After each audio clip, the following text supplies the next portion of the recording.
esta es la fase del proceso de contratación.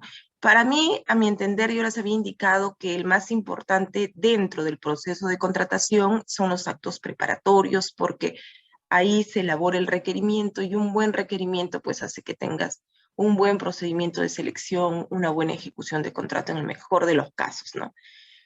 Pero la fase de la ejecución contractual, señores, es la fase con mayor responsabilidad, ¿no? Para las personas que trabajan en la administración pública y que están involucradas en alguna actividad dentro de esta fase, porque ya en esta fase involucra el desembolso de dinero, el pago por la prestación de los servicios, por la contratación de un bien, la ejecución de una obra, ¿no? Y también involucra el pago por la aplicación de penalidades, ¿no? La ejecución de garantías. Entonces acá es donde viene todo el tema de la responsabilidad. Si no aplicaste bien una penalidad, si no ejecutaste una garantía cuando se debió ejecutar, si de repente le otorgaste ampliación de plazo al proveedor cuando no correspondía otorgarle una ampliación de plazo. Entonces acá ya no estamos de repente todavía en el procedimiento de selección que se otorgue la buena pro a un proveedor que bueno, pues no era el indicado. Podría en algún momento, de repente, si presentó información falsa, se puede declarar la nulidad del contrato. O sea, hay manera de solucionarlo, ¿no? Hay forma de solucionarlo. Porque si se evidencia que el proveedor presentó documentación falsa y ganó la buena pro, se puede generar o se puede declarar, es una potestad del titular de la entidad declarar la nulidad del contrato. Pero en la ejecución contractual ya no hay manera, una vez que tú le pagas al proveedor, ya no hay forma de ir hacia atrás o dejar sin efecto ese pago, ¿no? Ya el dinero está ya está, digamos, en las cuentas del proveedor y es bien difícil que el proveedor te quiera devolver, ¿no? Devolver el dinero. Entonces ahí ya viene todo un tema de investigación, por qué, por ejemplo, se otorgó la ampliación de plazo cuando no correspondía, todo el análisis que hacen muchas veces las personas que están investigando o que están realizando labores de fiscalización, ¿no? Y vienen todos los cuestionamientos. Y ese dinero que se paga, pues difícilmente se puede regresar por parte del proveedor, ¿no? Generalmente quienes asumen son las personas involucradas en esa gestión, en el trámite, ¿no? Ya cuando se ha desarrollado todo un proceso de investigación. Y la responsabilidad, dependiendo, ¿no? Dependiendo qué tipo de responsabilidad te encuentren. Entonces, para mí es importantísimo esta parte de la ejecución contractual, sobre todo por temas de responsabilidad, ¿no? Conocer bien cuáles son esos aspectos que hay que tener mínimamente en cuenta durante la ejecución de un contrato. ¿Qué capacidad vamos a desarrollar? Vamos a poder analizar las fases de la ejecución contractual. ¿Cuál es el contenido principal que vamos a desarrollar el día de hoy? Vamos a ver el perfeccionamiento del contrato, la suscripción del contrato, la obligación de contratar, las garantías, modificaciones al contrato, recepción y conformidad, adelantos y pagos. Bien, solo para recordar, el proceso de ejecución contractual inicia. ¿Cuándo inicia la ejecución contractual, señores? Inicia con la firma del contrato, ¿no? Cuando ya se firma el contrato, estamos hablando de la ejecución del contrato y finaliza cuando se otorga la conformidad y se genera el pago o se realiza la liquidación del contrato en el caso de una obra y se realiza el pago. Una vez que se cumplan esas dos condiciones, finaliza el plazo de ejecución del contrato. El contrato ya no estará en su plazo, en vigencia su plazo de ejecución.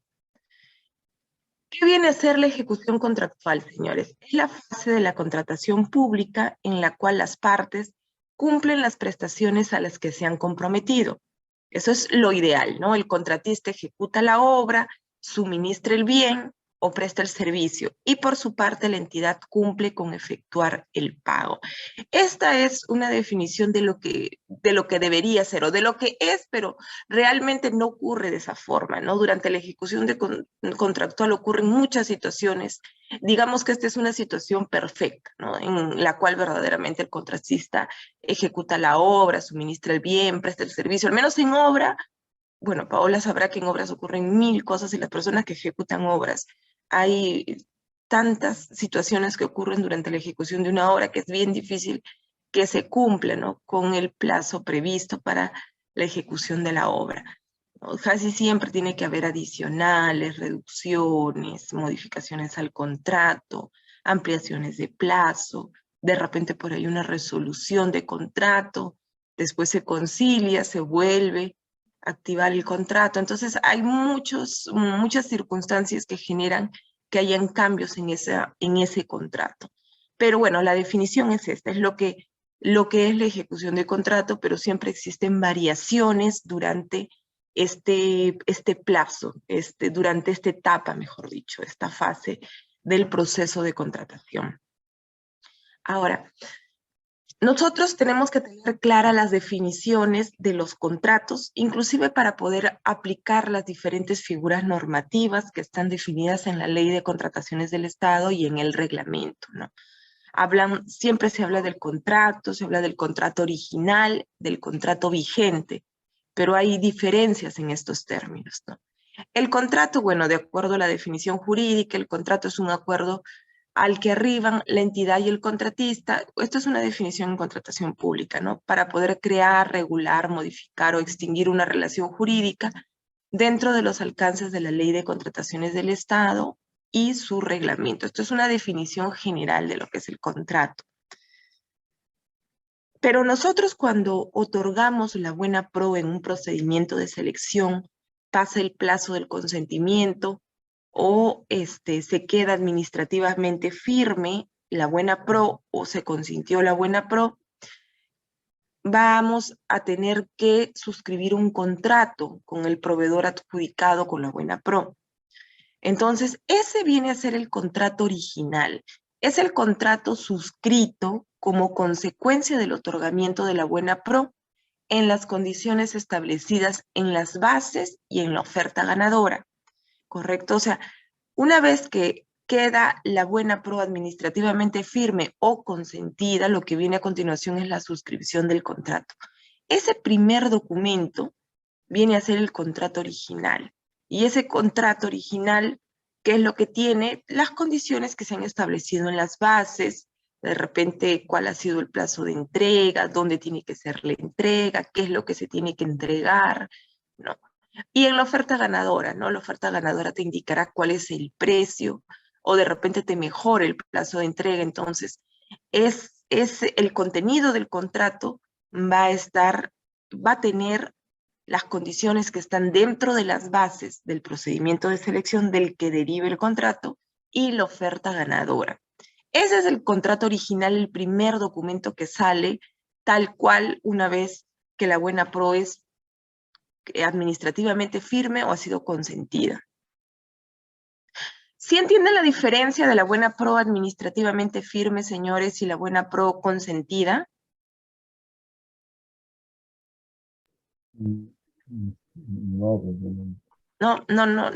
Bueno, de repente no lo expliqué. Bueno, a ver, la buena pro consentida es una vez que el comité de selección otorga la buena pro, dependiendo del tipo de procedimiento de selección, hay un plazo para que los postores que se presentaron al procedimiento de selección impugnen, ¿correcto? Por ejemplo, si es una licitación pública, el plazo es de 8 días hábiles. Entonces, si otorgada la buena pro, pasan los 8 días hábiles y ningún postor presenta recurso de apelación, esa buena pro queda administrativamente firme, ¿no? Es una buena pro consentida. Es decir, los proveedores han manifestado su consentimiento, han dado su conformidad, están de acuerdo con esa buena pro. Por eso el nombre dice consentida, ¿no? O sea, todos están conformes con la buena pro. Ese es en el mejor de los casos. Pero si antes de los 8 días algún proveedor presenta su recurso de apelación, ya no va a existir en ese procedimiento de selección una buena pro consentida, ¿no? Porque dependiendo, digamos, si es una licitación pública de más de 400,000 soles, obviamente quien va a resolver el recurso de apelación va a ser el Tribunal de Contrataciones del Estado. Entonces, en la resolución que emita el tribunal, si otorga la buena pro, en la misma resolución, en el mismo acto que resuelve el recurso de apelación, esa viene a ser una buena pro administrativamente firme. Es decir, en ese procedimiento de selección no existió consentimiento de la buena pro, sino la buena pro ha quedado administrativamente firme porque las, digamos, instancias o entidades que tenían competencia para resolver el recurso de apelación lo han decidido, han dado la buena pro con el documento, mediante el documento que resuelven el recurso de apelación. Entonces se dice que es una buena pro administrativamente firme. Cuando escuchan, es una buena pro administrativamente firme, deben entender que es porque el tribunal o la entidad fueron quienes otorgaron la buena pro, ¿no? Es decir, que generalmente esto ocurre cuando ratifican la decisión del comité de selección, de repente presentan recurso de apelación, se declara infundado y el tribunal de contrataciones dice se mantiene, o sea, se mantiene la buena pro, se convalida, se ratifica la buena pro otorgada por el comité de selección. Ellos están diciendo que se mantiene esa decisión, por lo tanto ya es una buena pro administrativamente firme, ya nadie va a poder impugnar ni apelar, ¿no? O de repente en la resolución que resuelve el recurso de apelación, el tribunal indica no, se revoca la buena pro, se le quita la buena pro al adjudicatario y se le da al impugnante, al que presentó recurso de apelación. En la misma resolución se le da la buena pro al que impugnó, ¿correcto? Entonces, esa buena pro también es una buena pro administrativamente firme, ya nadie puede cambiar esa decisión. En los dos casos estamos hablando de una decisión que no va a cambiar, ¿no? Ya estamos hablando, en el primer caso es una buena pro consentida porque nadie impugnó, en el segundo caso es una buena pro que se ha mantenido o que la ha dado la entidad o el tribunal dependiendo de quién resolvió el recurso de apelación. Entonces, el contrato original es el que se suscribe como consecuencia del otorgamiento de la buena pro, entendiéndose que una buena pro consentida o administrativamente firme en las condiciones establecidas en las bases y en la oferta ganadora. O sea, es el documento primigenio, el documento inicial que surge ya cuando el proveedor que tiene la buena pro presenta los documentos y suscribe el contrato. Y el contrato vigente, señores, es el contrato original que ha sido afectado por las modificaciones al contrato. Es de acuerdo de repente a fórmula de reajustes, ampliaciones de plazo, adicionales. Ese contrato que inicialmente tenía que ejecutarse en 60 días, hubo una ampliación de plazo y ahora tiene que ejecutarse en 80 días. De repente tenía que entregarse, digamos, tenías que entregar contenedores de basura, 1000 contenedores de basura, se hizo un adicional por el 20%, ahora tiene que entregarse 1200 contenedores de basura, ¿no? Es dependiendo, inclusive puede haberse hasta incrementado el monto del contrato de acuerdo a las causales que establece la norma, y ya no estamos hablando si el contrato era por 450.000 soles, ahora digamos está en 550.000 soles, ¿no? En 550.000 soles. Ese contrato que ya no es el mismo plazo, no es el mismo monto, no es la misma cantidad que inicialmente se había contemplado en el contrato original, porque ha sufrido distintas variaciones en el tiempo, ¿no? Variaciones obviamente amparadas en la norma. Cuando escuchamos el término contrato vigente, es aquel contrato original que ha sido afectado, ha sido modificado, ¿no? Ha sido modificado en sus distintas cláusulas, dependiendo, ha tenido distintas modificaciones. Y esto es importante, señores, diferenciar, porque, por ejemplo, cuando se va a dar un adicional,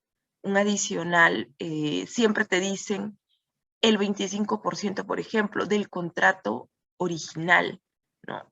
No te hablan del contrato vigente. Y hay otras figuras en la ejecución de contrato que sí te hablan del contrato vigente, que tienes que tomar en cuenta el contrato vigente y no el contrato original. Correcto, entonces hay que saber la diferencia. Cuando hablamos de contrato original es el primer documento que sale después de la buena pro. Cuando se habla de contrato vigente es el que ha sido ya modificado a lo largo del tiempo. Doctora, Sí, dígame. el contrato vigente viene a ser la adenda. La adenda, gracias Guillermo, la adenda, digamos, es el documento formal con el cual se modifica el contrato, ¿no? Sí, pues, pero dependiendo, porque la adenda te modifica, digamos, un aspecto en el contrato, ¿no? Hay una modificación, digamos, en el monto del contrato, con una adenda modificas el monto del contrato, ¿no? Podría ser, pero de repente sale una segunda adenda para modificar otro extremo del contrato. Entonces, cada adenda tiene una modificación distinta, ¿no? Claro, la adenda es con lo que, digamos, el documento, el mecanismo formal con el cual haces una modificación al contrato, ¿no? Sí. Doctora, y ese tratamiento se da también a la compra directa. La contratación directa sí puede tener modificaciones al Sí, contrato. sí, tiene esa misma. Sí, sí, claro, claro, dependiendo qué tipo de contratación directa sea, sino, pero casi en la mayoría de los supuestos se aceptan modificaciones al contrato, ¿no? Salvo que sea pues situación de emergencia donde la regularización es posterior, ¿no? Y en esos casos, bueno, ahí sí se tendría que analizar, ¿no? Porque si el proveedor te entrega un bien que de repente no es el que inicialmente le habías requerido, pero aún así cumple con lo que necesitas, ya no habría necesidad de hacer una modificación al contrato, porque primero no tendrías ni siquiera contrato, ¿no? Cuando él te entregue el bien, no hay ni siquiera un contrato suscrito, ¿no? Entonces, si igual se ajusta a la necesidad del área usuaria, se puede, como vas a hacer la regularización después, es decir, después vas a elaborar el requerimiento, suscribir el contrato, ya necesariamente contemplas ese bien, ¿no? El bien que te está entregando, ¿no? Las condiciones que te está entregando porque regularizas después, todos esos actos se hacen después, entonces, en otras contrataciones directas sí, pues sí podría haber una modificación al contrato, dependiendo, ¿no? ¿Qué tipo de modificación? Doctora, Sí, adelante. buenos días. Buenos días. Doctora, conversando con administración en una oportunidad, ellos establecían de que para, una adenda no era una obligación. Si bien es cierto, era el formulismo, pero bastaba con la resolución que daba, que otorgaba la modificación o lo que hayan querido cambiar, ¿no? Del contrato original. Ellos decían, basta con la resolución, se puede continuar, inclusive me recuerdo, creo, de unos pagos, no recuerdo qué fue, pero una solicitud, creo que era algo, y me decían, ¿no? Si quieres, solicita la adenda, pero tampoco no es una obligación que tengamos que hacer. Sí, muy bien, gracias, Paola. Sí, sí, efectivamente, ¿no? Por ejemplo, cuando se aprueba un adicional, una prestación adicional, la entidad aprueba la prestación adicional y le notifica al proveedor para que ejecute ese adicional, ¿no? No tiene que suscribirse una adenda de por medio para la suscripción de ese adicional, que te modifique digamos, el objeto de contratación en la cantidad. No suficiente con que salga la resolución y le notifiquen al contratista, ya se entiende que el contrato ha sido modificado. Por ejemplo, igual una ampliación de plazo, el proveedor te presenta su solicitud de ampliación de plazo y con la respuesta que se le da al proveedor, ya se está, si es, digamos, se acepta, es procedente, ya con esta respuesta se entiende que el contrato se está modificando.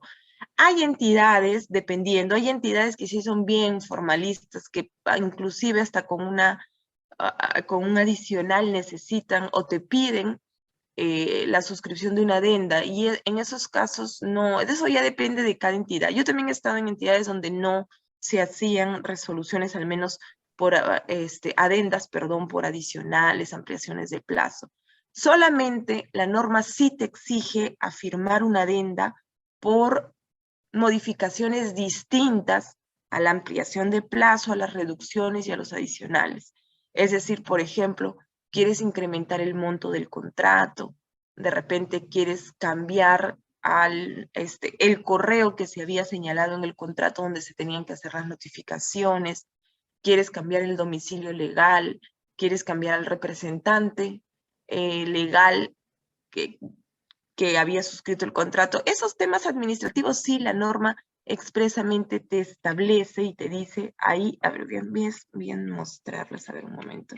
Ahí sí la norma literal te dice, en esos casos sí tienes que suscribir un contrato, perdón, suscribir una adenda, solamente en esos casos. Después no es necesario. Para otro tipo de modificaciones no es necesario. A ver, un momento, voy a buscar un momento, por favor.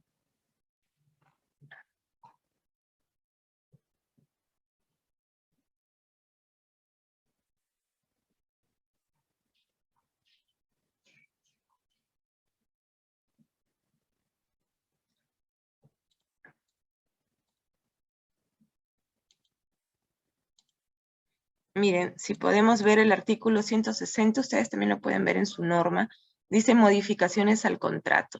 Las modificaciones previstas en el numeral 34.10 del artículo 34 de la ley. Ay, pero si vamos a la ley, a ver, porque esto te manda siempre a la ley y hay que ver qué es lo que dice el artículo 34, que son las modificaciones al contrato, pero igual, vamos a ver. ¿Sí pueden ver la ley, el artículo 34? Sí, ¿no? Sí.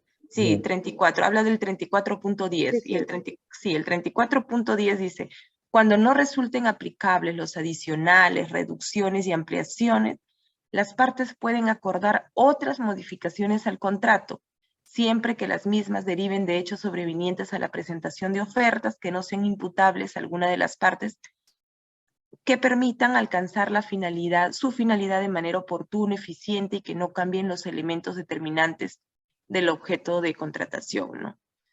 Y cuando esta modificación implique el incremento de precio, debe ser aprobado por el titular de la entidad. Es decir, cuando la modificación no derive de un adicional, una reducción, hay otras modificaciones que se pueden hacer al contrato. Y esas son las que se señalan acá en el artículo 160 y te dicen claramente este tipo de modificaciones a los que hace referencia el artículo 34, numeral 34.10 de la ley. ¿Qué es lo que tiene que tener? Tiene que tener un informe legal que sustente la necesidad de la modificación a fin de cumplir la finalidad del contrato, que no se cambien los elementos esenciales del objeto de contratación, que se sustente que la modificación deriva de hechos sobrevinientes a la presentación de ofertas, o sea, es algo que la modificación se está generando por un suceso que ocurrió después de la presentación de ofertas. Y bueno, y acá dice, ¿no? Dentro de las condiciones es necesario que se suscriba una adenda y se registre la adenda en el SEACE. Solo este tipo de modificaciones al contrato sí te exige, la norma lo pide, que hay una adenda. Pero sí, cuando son distintas a adicionales, reducciones y ampliaciones de plazo. Ahora, la entidad, si quiere, en los primeros casos, si quiere, puede hacer una adenda, pero sería innecesario, ¿no? Si la norma solamente te dice, haz una adenda solamente para otras modificaciones distintas al adicional, a la reducción y a la ampliación de plazo, ¿para qué harías la adenda, no? Pero hay entidades que sí, quieren que esté el contrato y ordenado con cada adenda. De repente por un tema de orden sí es importante porque en el expediente vas a tener todas las adendas y todos los cambios, las modificaciones que han existido al contrato. Doctora, disculpe. Sí.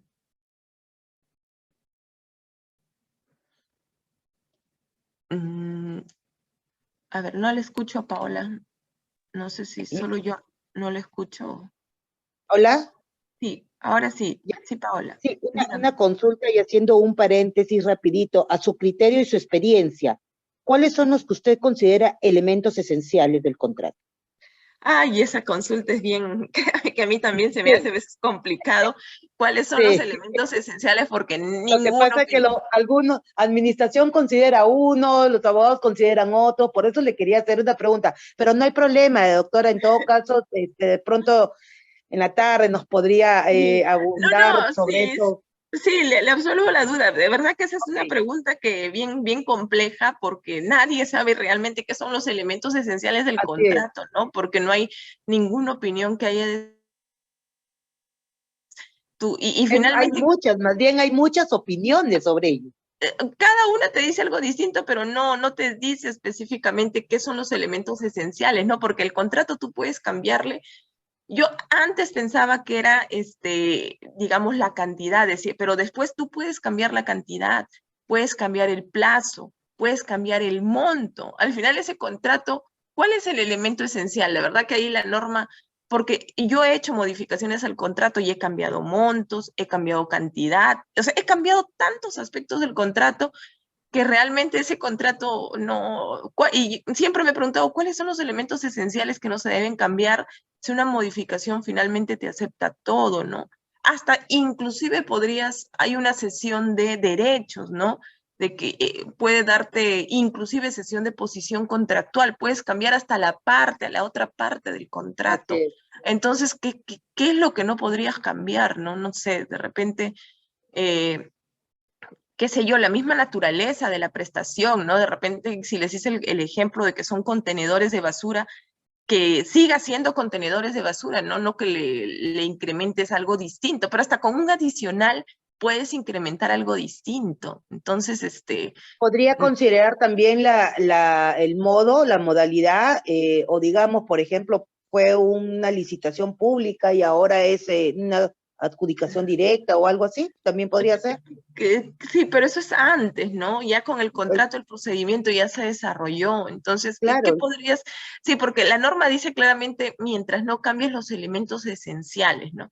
Y yo siempre he preguntado qué son esos elementos esenciales y he buscado para ver si no contravengo con alguna modificación que he realizado en la norma, pero no, solamente te dicen que se mantenga las condiciones, pero igualito, ¿no? Las condiciones en las que se ejecutaron el contrato, se otorgó la buena pro, pero igual con una modificación todo puedes cambiar en un contrato, ¿no? Casi todo. Lo único que de repente no puedes cambiar es el objeto de contratación, ¿no? Con un adicional podrías incorporar algo distinto, sí, con un adicional, pero no vas a cambiar el objeto en sí, digamos, los contenedores de basura, ¿no? Ese podría ser un elemento esencial, ¿no? Pero de ahí todo lo demás puedes modificar, ¿no? Las Doctora, modificaciones. entonces decimos que no se puede Mm. cambiar el fin, el En fondo la del finalidad contrato, el pública, servicio. claro, muy bien, Galo, sí, muchas gracias. Sí, Sí, podría ser porque, la finalidad pública, ¿no? De la contratación, así es. Sí, eso porque podría ser. finalmente, Ujú. perdón, Ahora, porque finalmente si estamos hablando de la parte esencial, como usted bien claro en el primer momento eh, nos definió el contrato, bien Ujú. claro dice regular, modificar, extinguir. Si eso lo ve así, aparte que en el 1351 también del Código Civil lo tipifica de esa misma forma, ¿no? Ujú. Entonces, lo que no se podría cambiar es el fin. Por ejemplo, si usted dice contenedores con la empresa Z, en el contrato no va a cambiar prestaciones de servicio con vehículos. Ya Claro. no. Entonces, por ahí, me parece. Sí, no, sí está muy bien, Galo. Sí, muy bien su apreciación, ¿no? Eso podría ser que no se cambie ese objeto de contratación, ¿no? Que ahora, sí, sí, ¿cómo dígame. entiende esta variación? ¿Quién lo solicita? ¿El proveedor por algún tema que no puede cumplir los plazos? ¿O la Mm, persona está haciendo el trabajo, se ha enfermado? ¿Por qué motivo? sí, la ampliación de plazo siempre es a pedido del proveedor, ¿no? El proveedor siempre tiene que solicitar la ampliación de plazo. Y se la, Si no lo pide en su oportunidad, bueno, le van a empezar a aplicar la penalidad porque no va a presentar los bienes en el plazo que inicialmente se ha previsto en el contrato, ¿no? Pero la ampliación de plazo nunca puede ser dada de forma, digamos, de oficio por la entidad. Eso no, eso está prohibido, no se puede hacer eso. La ampliación de plazo siempre procede cuando lo solicita el proveedor. en este Doctor, caso, pues, ¿cuál es la ampliación el máxima de proveedor plazo? cumple con el trabajo y le hacen observación. Cumplen el trabajo en los plazos establecidos. Pues la entidad le hace varias observaciones, que no está, que tiene que ajustar ese trabajo. ¿Algo tiene que ver ahí con las penalidades del contrato? Sí, sí, claro, ahí dependiendo, pero ahí tengo que explicarle, más adelante está para poder explicarle poco a poco cómo va el tema de la aplicación de penalidades, pero sí, o sea, te dan un plazo para que levantes las observaciones. Si dentro de ese plazo no levantas las observaciones, por ejemplo, me dicen, tienes 5 días hábiles para levantar las observaciones que se han encontrado a los objetos que has entregado, ¿no? Entonces, te dan 5 días hábiles. Si pasados esos 5 días hábiles tú no levantas las observaciones conforme a lo indicado por la entidad, te empiezan a cobrar, a aplicar penalidades diarias, ¿no? Y si esa penalidad llega al 10% del monto del contrato, en ese caso, miren, ahí sí entra del tema del contrato vigente, ¿no? Ahí sí te van a resolver el contrato. La entidad puede también, no es algo obligatorio, podría resolverte el contrato. Y los proveedores tampoco, pues ya encontrarían utilidad, ¿no? Por eso es bien importante solicitar la ampliación de plazo. Doctora, Sí, la ampliación de plazo genera mayores gastos generales y esos mayores gastos los cobra el proveedor. Por eso de que el proveedor, la entidad nunca, jamás va a hacerlo de oficio porque le va a generar un pago adicional, digámoslo así, por esos mayores gastos. Siempre el proveedor es el que va a solicitarlo y una vez aprobada la ampliación, él sobre el pucho, digámoslo así, solicita sus mayores gastos. Y además, por eso es de que la norma le da un plazo para que él pueda solicitarlo. Pasado ese plazo, ya fue su ampliación, ya no lo puede solicitar. Por ahí el compañero estaba, por ahí alcancé a escuchar de que decía cuánto de ampliación. Esa ampliación puede ser, es indefinida, porque puede ser un día, 2 días, como puede ser 10 días, o algo así, ¿no? Una ampliación. Al menos en obras nosotros vemos, por ejemplo, si él tiene un plazo de 20 días para hacer la obra y de pronto está haciendo unas zanjas que va a poner una tubería y de pronto se encontró con una piedra, una roca que no estaba en el expediente previsto y todo, entonces eso le va a tener que él paralizar la obra porque eso no estaba previsto. Entonces, ¿cuántos días me voy a llevar para poder tumbar esa roca y poder continuar con mi trabajo? Entonces, ahí es donde él empieza a contar los días que le va a generar una ampliación, porque pasados los 20 días, como yo paralicé la obra, entonces esos 20 días, ¿cuánto tiempo me duró en romper esa roca? 5 días, ya, 20 días más 5 días, para que no me puedan cobrar las penalidades.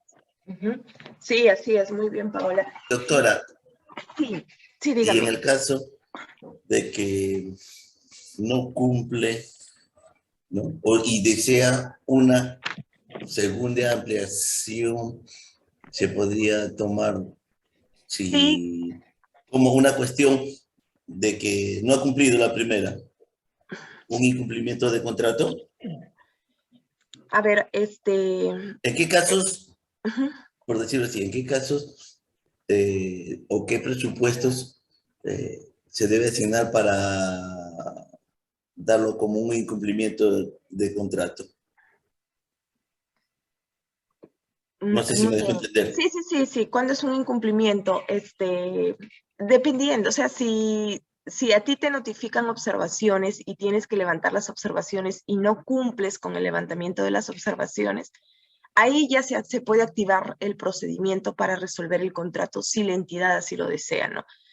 La entidad te puede resolver el contrato únicamente dejando pasar los días. Tú no cumples, se va cumpliendo la penalidad. Si llegas al 10% del monto del contrato, ya la entidad tiene luz verde para resolver el contrato, ¿no? Porque la norma sí lo establece. Si no, Doctora, sí, un poco como para absolver esa consulta. Yo lo veo desde el punto de vista de obras, porque yo veo obras, ¿no? En el caso, el término de referencias, las bases, te estipulan ciertos requisitos.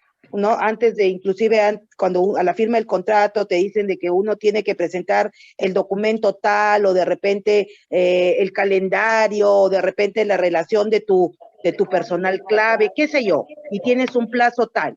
Y si tú no lo presentas, el supervisor te notifica y te dice, oye, te tuviste 5 días para presentarme ese documento y hasta la fecha te vuelve a notificar, oye, mira, ya es la segunda vez que te estoy notificando que te falta que me adjuntes el calendario. Oye, o sea, esas cosas son incumplimientos.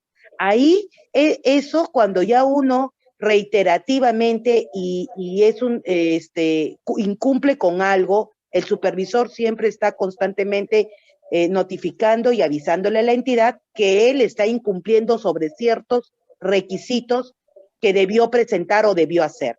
Y sobre las penalidades, en los términos, en los TDRs, hay unos cuadros que dicen, si tú no haces esto, yo te aplico el 0.5 de la UIT. Si tú no haces esto, yo te aplico el 1 punto de la UIT. Entonces, si a lo largo de la ejecución del contrato el contratista, ¿no? Incumple esas penalidades, digámoslo así, esos cuadritos, entonces ya uno va sumando, y la norma sí establece que si el contratista alcanza el monto máximo del 10% del valor referencial del contrato, ¿no? Del contrato original, la entidad puede resolver el contrato, ¿no? Pero para eso ya se necesita pues un costo-beneficio, de pronto ya está por terminar y yo no lo voy a resolver cuando ya está por terminar. O sea, te da la facultad. Sí, sí, muy bien, Paola. A ver, Paola está explicado todo lo que viene a continuación en la clase, pero vamos a ir paso por paso para poder entenderlo, ¿no? Porque ya, bueno, Paola, como está en la actividad diaria, a lo que ella hace referencia son otras penalidades, ¿no? Esos cuadros que se colocan en las especificaciones técnicas o en los términos de referencia son otro tipo de penalidades distintas a la penalidad por mora. La penalidad por mora es únicamente cuando dentro del plazo no ejecutas la prestación, no entregas el bien, no prestas el servicio. Pero aparte existen otras penalidades, como bien lo dice Paola. Por ejemplo, en obras, dependiendo qué puede ser en obras, de repente que el ingeniero ingrese a la obra o los obreros ingresen a la obra sin los cascos de seguridad, te van a penalizar.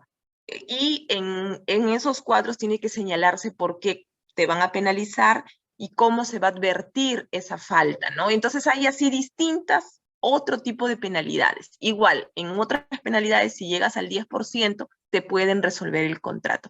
Ahora, algo importante de lo que mencionó Paola hace un momento en la otra intervención que hizo, es en el tema de que la entidad, eso sí ténganlo muy en cuenta, señores, también lo vamos a ver ahora, no puede de oficio dar una ampliación de plazo, ni siquiera cuando la entidad notifica un adicional. La entidad está notificándole al contratista una prestación adicional, que tiene que realizar una prestación adicional, y esa adicional compromete un tiempo determinado. Ni siquiera, ni aún así, la entidad puede en la resolución que apruebe el adicional, podría decir, en base a este adicional, se amplíe el plazo, ¿no? Parece razonable. Yo digo, inicialmente antes cuando no conocía mucho el tema de obras, yo decía, pero es razonable si están diciéndole al proveedor que ejecute algo que no está en el contrato, están aprobando un adicional. Esto implica un plazo. ¿Por qué no en la misma resolución aprueban el plazo? Si es lógico que esto le va a demandar un plazo, pero no. La norma claramente, hay distintas opiniones del OCE que te dicen que de oficio la entidad no aprueba adicionales. Una vez que le notifican al proveedor que tiene que realizar o ejecutar una prestación adicional, él tiene un plazo para solicitar la ampliación de plazo. Y él te va a solicitar la ampliación de plazo de acuerdo a la evaluación que haga de cuánto tiempo le demandará ejecutar esa prestación adicional. Entonces, no es de oficio, ¿no? Porque de repente esa prestación adicional no va a afectar su plazo. De repente, si fuera una obra, por un lado siguen sus operarios, sus técnicos, sus obreros ejecutando la obra y un pequeño grupo se dedique a esa adicional y no te afecta el plazo.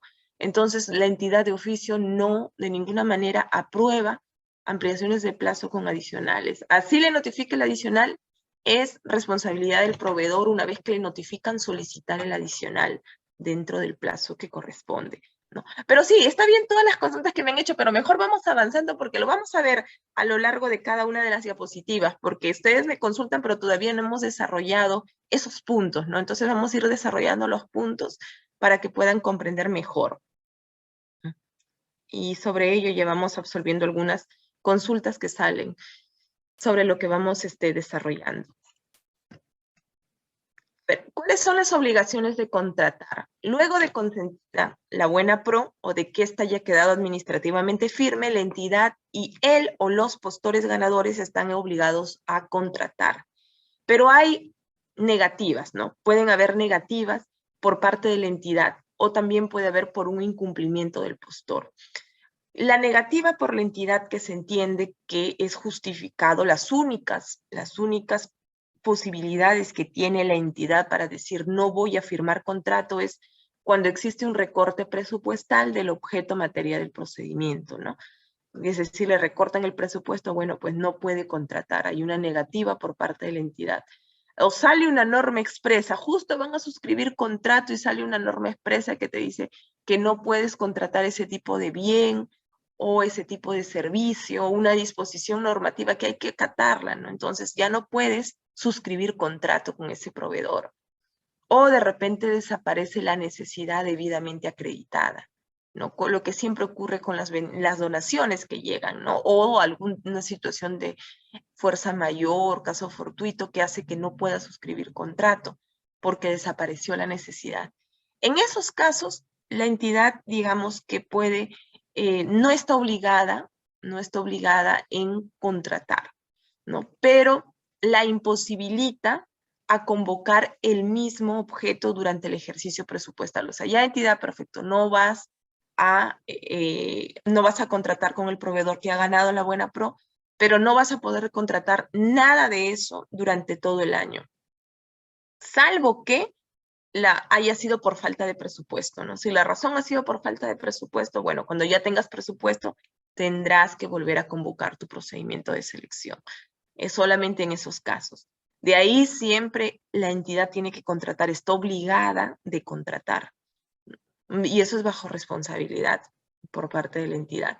Ahora, por parte del contratista, hay un incumplimiento del postor. ¿Cuándo es injustificado, señores? Cuando es una pérdida automática de la buena pro. ¿Cuándo ocurre una pérdida automática de la buena pro? Cuando de repente no presenta todos los documentos para la firma de contrato o presentando todos los documentos no se acerca a firmar contrato. Entonces, ahí la entidad declara la pérdida de la buena pro. O de repente cuando ya estaba a punto de firmar contrato se verifica que el proveedor tenía algún impedimento para contratar con el Estado, presentó documentación falsa, no ha firmado todavía el contrato, entonces hay una pérdida automática de la buena pro. Y esos hechos tienen que ser comunicados al Tribunal de Contrataciones del Estado para que se abra el procedimiento disciplinario, perdón, el procedimiento administrativo sancionador contra ese proveedor. ¿Correcto? Pero ¿cuándo va a ser justificado? Porque sí también existe la posibilidad de que sea justificada las razones que tiene el proveedor para no suscribir contrato. Cuando hay, por ejemplo, una imposibilidad física o jurídica sobrevenida al otorgamiento de la buena pro que no le sea atribuible. En esos casos, ¿pero qué ocurre? A ver, el proveedor no firma contrato, por ejemplo. ¿Ya? No suscribió contrato, no perfecciona contrato. La imposibilidad físico-jurídica no la determina la entidad. La entidad, una vez que el proveedor no firma contrato, declara la pérdida de la buena pro y comunica los hechos al Tribunal de Contrataciones del Estado.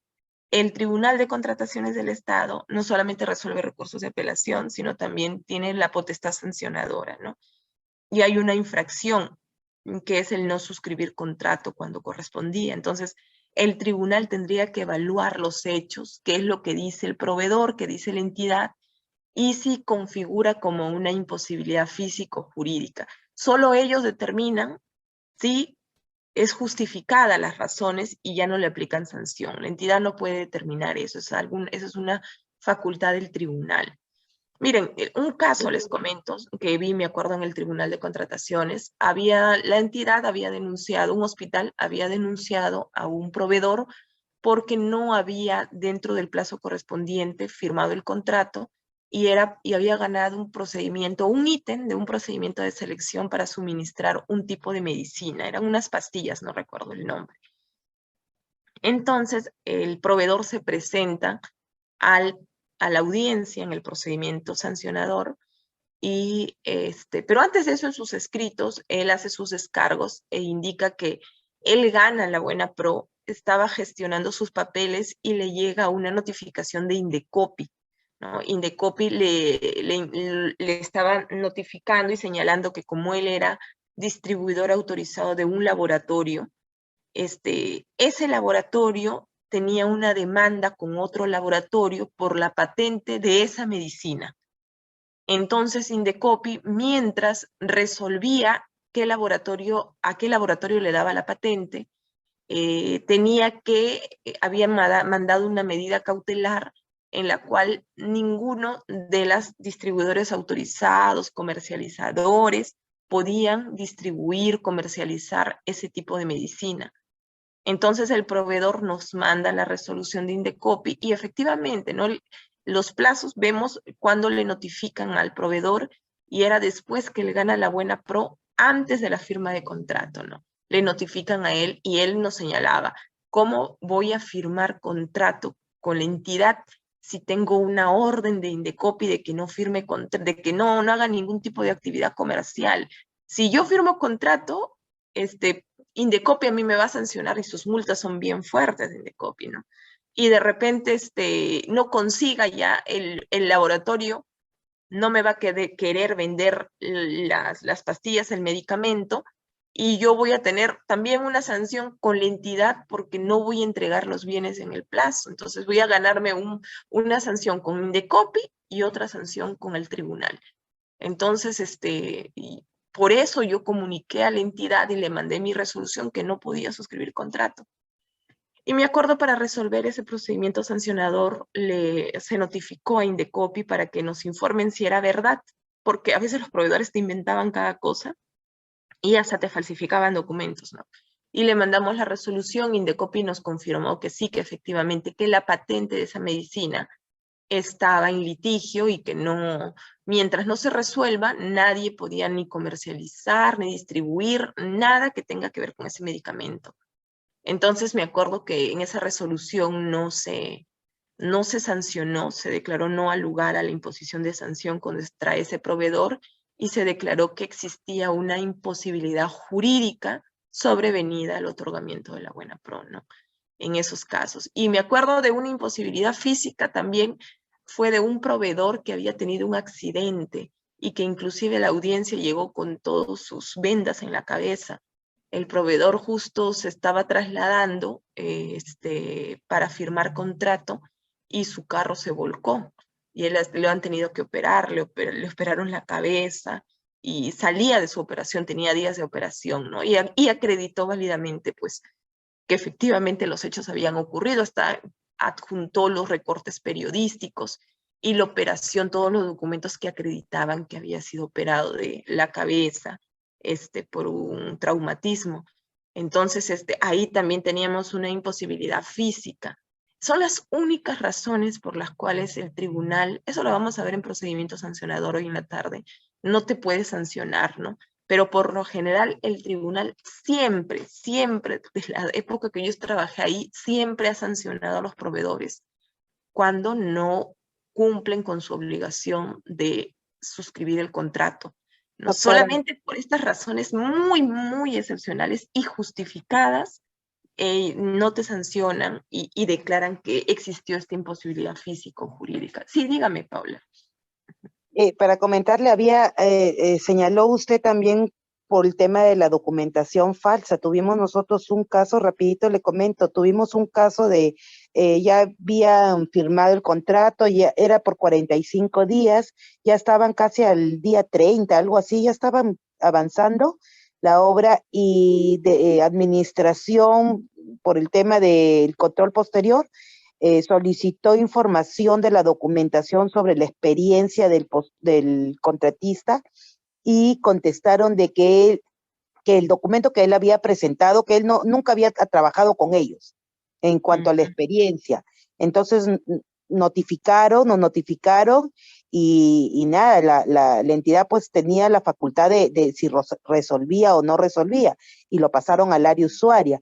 Entonces, ¿qué hacemos bajo nuestra responsabilidad? Porque ya la obra ya le faltaban 15 días, ¿no? Ya había avanzado, ya iba un 60, 70%. Entonces, no podíamos nosotros resolver porque nos daba la facultad, ¿no? Y bueno, al final dijimos el costo-beneficio y bla, bla, bla, y dijimos que no, que continúe, porque inclusive esa experiencia como que no tenía mucha injerencia, o sea, era sobre su personal clave, algo así, que ese trabajo también lo podía hacer inclusive el mismo, el maestro de obra, ¿cómo le llaman? Ay, se me fue la palabra. ¿El supervisor? El otro, el de obra, que es, se me fue la palabra ahorita, ¿no? Por parte de la entidad, por parte del inspector. El residente. El residente, correcto. El residente de obra, como tenía la misma profesión, algo así, entonces él lo podía realizar, ¿no? Entonces, bueno, al final sobre nuestra responsabilidad dijimos que continúe. Y ellos lo presentaron ante el tribunal, claro, administración, y después nos llegó otro documento donde la empresa, la entidad, no me acuerdo quién fue, decía que se habían equivocado y que ese documento sí era verdadero. Mire, Paola, sí, a veces ocurren esas situaciones, ¿no? Pero sí, depende, pues es una evaluación que debe hacer la entidad, ¿no? No es una obligación que tenga que declarar la nulidad de ese contrato. También lo vamos a ver más adelante. Esa es una facultad y ahí tienes que evaluar el costo-beneficio, como dice Paola, ¿no? ¿Corresponde o no? ¿Declaro o no la nulidad? Todo lo que me va a generar la nulidad, ¿no? Si recién está iniciándose, yo sí podría declarar la nulidad, ¿no? Si no ha hecho nada todavía, pero si ya está a punto de terminar, pero hay que también analizar el criterio que tienen las personas que nos auditan, las personas que están en la Contraloría, pero eso les voy a comentar más adelante porque es bien interesante lo que usted manifiesta, Paola, ¿no? A veces no es tan sencillo, ¿no? La responsabilidad de ser titular de la entidad y tener que tomar una decisión de esa naturaleza. Es complicado, ¿no? No es fácil decir, continúo con la ejecución de la obra si veo que el documento es falso. Pero como usted dice, de repente, al final dijeron, no, el documento sí es verdadero. Y yo me acuerdo que en el tribunal teníamos ese problema, ¿no? Ahora depende, no sabíamos. La verdad, nosotros sabíamos que el proveedor que había falsificado el documento iba con quien había señalado que el documento era falsificado y por ahí de repente lo había sobornado. Eso era lo único que nos parecía, ¿no? Porque inicialmente nosotros como tribunal le mandábamos el documento y le decíamos, ¿este documento usted lo emitió o no lo emitió? Y ellos contestaban, no lo hemos emitido. Pero después nos mandaban otro documento al tribunal y decían, no, recién lo hemos ubicado en nuestros archivos, hemos ubicado el documento y sí está el documento. Pero el tribunal no solamente le preguntaba, por ejemplo, a la empresa. De repente, digamos, si el documento había sido emitido por una empresa inmobiliaria, pero quien había suscrito era el jefe de un área de la empresa inmobiliaria, nosotros le mandábamos el documento a la empresa inmobiliaria y también a la persona que había suscrito el documento, para que los dos nos confirmen. Y a veces la empresa decía sí, o al revés, o a veces quien suscribía decía que sí, la empresa decía que no, ¿no? Había esa divergencia en respuestas. Pero era evidente que el proveedor que estaba en ese momento siendo investigado, que estaba en el procedimiento sancionador, después se acercaba con cada uno de ellos, me imagino que les pagaba, porque eso es lo único que nos queda, porque teníamos la declaración de ellos que nos decían que no, inclusive la persona que había suscrito el documento decía, no, no es mi firma, yo no lo he firmado. Y a la semana nos mandaban otro documento, no, de verdad que sí, pues sí era mi firma, y no, sí ubicamos el documento. Entonces, y el proveedor a veces en el procedimiento sancionador, se adelantaba, ¿no? Se adelantaba a los hechos, o sea, como que todo era armado, ¿no? Todo era armado para que el proveedor obviamente se acercaba donde la empresa que había dicho que el documento era falso y hasta con la misma persona que había suscrito, me imagino que les pagaba y ellos mandaban una declaración distinta, ¿no? Y decían que sí, que la persona sí había trabajado, ¿no? Y ante eso, el tribunal tiene ya, por el principio de predictibilidad, ellos siempre, siempre, en todos los casos, por encima de una pericia grafotécnica está la manifestación del emisor del documento. Si el que emite el documento dice sí es mi firma, se toma como válido, ¿no? Así haya una pericia de por medio que diga que no es la firma, ¿no? Ya es digamos, es como, hay distintos precedentes en el tribunal que así exista la pericia que dice que no es la firma, si el que ha firmado dice no, sí es mi firma, eso está por encima de las pericias grafotécnicas, ¿no? Entonces se toma como válido el documento y como válido todo, ¿no? Y a veces de esa manera ya no se podía sancionar a los proveedores, por más que tú sabías que el proveedor había falsificado el documento, ¿no? Lo sabías, pero ya, si él ya pues ya había hablado con los supuestos emisores y ellos habían mandado declaraciones juradas y habían señalado al tribunal que sí habían emitido el documento, no podías hacer nada. Solamente ya no sancionarlo, ¿no? Ni dejar declarar no al lugar a imposición de sanción. Bien, gracias por su comentario, Paula. Ahora, el perfeccionamiento del contrato, antes se le llamaba firma de contrato.